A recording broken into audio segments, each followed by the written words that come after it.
Hello friends, welcome to the next class of how to learn English with Rosie Vitthal. आज फिर हम voice की थोड़ी सी प्रैक्टिस करने जा रहे हैं। मिक्स्ड सेंटेंसेस हैं ये। मैं वॉइस पर अभी ये लास्ट वीडियो है। अगर आपको लगता है कि आपको और प्रैक्टिस करनी चाहिए तो आप मुझे कमेंट सेक्शन में कमेंट्स डालकर बता सकते हैं, तो मैं और वीडियोस अपलोड कर दूंगी। अदरवाइज़ ये लास्ट प्रैक्टिस टेस्ट है वॉइस का। ये क्वेश्चंस हैं, आप चाहें तो पहले इसका स्क्रीनशॉट लेकर खुद कोशिश कीजिए, फिर उसके बाद आंसर्स देख सकते हैं। Has the drain been cleaned? मैंने आपको बताया कि जब हम एक्टिव से पैसिव या पैसिव से एक्टिव बनाते हैं तो ये इन तीन चीज़ों का रोल बहुत इम्पॉर्टेंट है। पहला, जो सब्जेक्ट हमको दिया हुआ होगा वो हर हालत में वहाँ से हटेगा, चाहे हम एक्टिव से पैसिव बना रहे हैं या पैसिव से एक्टिव बना रहे हैं। दूसरा, बी की फॉर्म का रोल ज़रूर है। बी की फॉर्म्स क्या होती हैं वो मैं आपको बता चुकी हूँ, is, am, are, was, were, be, being और बीन। इसके अलावा बी की कोई फॉर्म नहीं होती। पैसिव वॉइस में हमेशा वर्ब की थर्ड फॉर्म लगती है, लेकिन जब हम एक्टिव वॉइस में आते हैं तो हमें वर्ब की फॉर्म चेंज करनी पड़ती है। तो ये तीन चीज़ें बहुत इंपॉर्टेंट हैं। अब हमने सेंटेंस पढ़ा तो हमें बी प्लस थर्ड फॉर्म इकट्ठा दिखाई दिया, इसका मतलब ये पैसिव वॉइस है। ड्रेन होता है नाली। पैसिव वॉइस में सब्जेक्ट को कुछ किया जाता है, तो क्या नाली को साफ कर दिया गया है। अब हमने एक्टिव वॉइस बनाना है तो पहला सवाल है कि ये काम किसने किया, वो सेंटेंस में नहीं दिया हुआ, तो उसके बिना नहीं बनेगा। तो हमने नाली साफ कौन करेगा? स्वीपर करता है, जिसका काम होता है सफाई करने का, सफाई कर्मचारी। क्वेश्चन वाला सेंटेंस कभी भी सीधा हेल्पिंग वर्ब से नहीं शुरू करना चाहिए, उसके लिए जगह छोड़ देनी चाहिए, ये यहीं रहेगा। पर पहले हम सब्जेक्ट चेंज करते हैं, तो सब्जेक्ट क्या है? स्वीपर। स्वीपर भी एक ही है तो हैज़ ही रहेगा। उसके बाद हमको एक बी की फॉर्म को निकालना है। हम इधर से चलेंगे वर्ब की साइड से, तो हमने एक बी की फॉर्म को निकालना है, तो हमने बीन को निकाल दिया। तो हैज़ द स्वीपर, तो हैज़ हैव के बाद हमें मालूम है थर्ड फॉर्म आती है क्लीन्ड। इसके फ़ौरन बाद जो सब्जेक्ट हमको यहाँ दिया है वो वर्ब के बाद आएगा। So has the sweeper cleaned the drain. Are the festivals celebrated every year? अब इसमें भी देखो, सेलिब्रेटेड थर्ड फॉर्म और ये बी की फॉर्म, ये पैसिव वॉइस है कि क्या फेस्टिवल्स को मनाया जाता है हर साल। कौन मनाता है? कुछ स्टूडेंट्स क्या करते हैं, एवरी ईयर से शुरू कर देते हैं। मैं आपसे बार बार ये कह रही हूँ कि मीनिंग समझे बिना कभी भी वॉइस चेंज मत कीजिए। अगर आपको मान लिया कोई मुश्किल सेंटेंस है जिसमें आपको मीनिंग समझ में नहीं आ रहा, तो एटलीस्ट इतना तो समझ में आता है कि पैसिव वॉइस में अगर काम करने वाला दिया होगा तो यहाँ पर बाय लगा कर दिया होगा कि बाय पीपल। अब कुछ भी नहीं दिया हुआ, इसका मतलब इस सेंटेंस में काम करने वाला नहीं है। तो कौन सेलिब्रेट करता है फेस्टिवल्स को? लोग।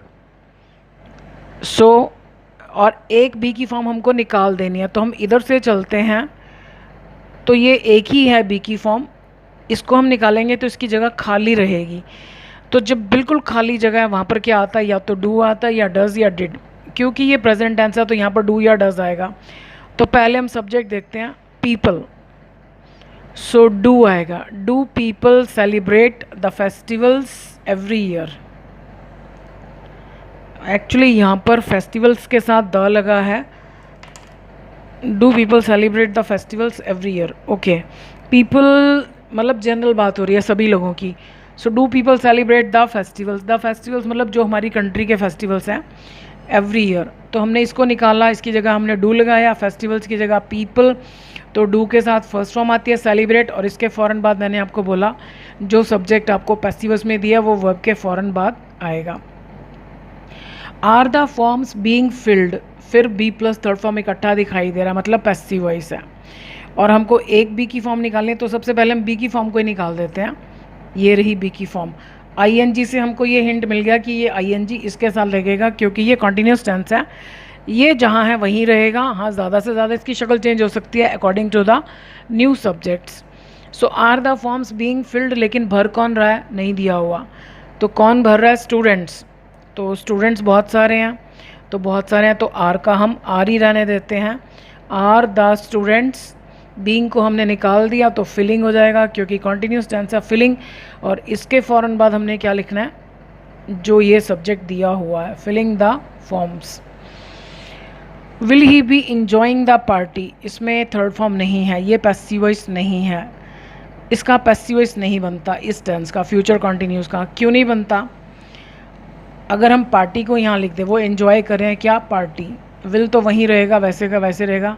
सो विल द पार्टी, बी को भी आप नहीं, जितने हेल्पिंग वर्ब्स दिए हैं सब रहेंगे, केवल डू डज डिड निकलता है अगर एक्टिव वॉइस हो।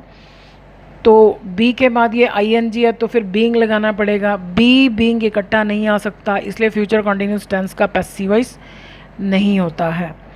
Has he been writing this book for 6 months, ये है प्रेजेंट परफेक्ट कॉन्टिन्यूस टेंस कि क्या वो 6 महीने से ये किताब लिख रहा है।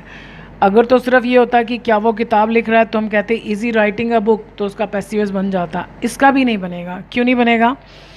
यहाँ पर आईएनजी दिया हुआ है तो यानी यहाँ पर हमें बीइंग लगाना पड़ेगा, तो बीइंग इकट्ठा नहीं हो सकता, इसलिए परफेक्ट कॉन्टिन्यूस किसी भी टेंस का पैसिव वॉइस नहीं होता, ना प्रेजेंट का, ना पास्ट का, ना फ्यूचर का।